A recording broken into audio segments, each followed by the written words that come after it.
Hello guys, ఈరోజు fast food సెంటర్లో ఎలా చికెన్ మంచూరియా చేస్తారో ప్రాసెస్ చూపిస్తున్నాను గైస్. ఇది చాలా చేసుకోవడం సింపుల్. ఫస్ట్ ఒక కడాయి తీసుకొని దానిలోకి పచ్చిమిరపకాయలు, ఇంకొంచెం జింజర్ గార్లిక్ పేస్ట్ చేసుకొని మంచిగా కలుపుకోవాలి.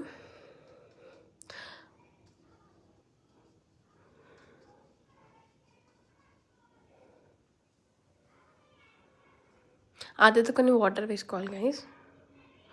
సో మంచిగా వాటర్ మగ్గాక వాటిలోకి ఫస్ట్ కొంచెం మసాలా వేసుకోవాలి, కొంచెం కారం, ఇంకొంచెం సాల్ట్,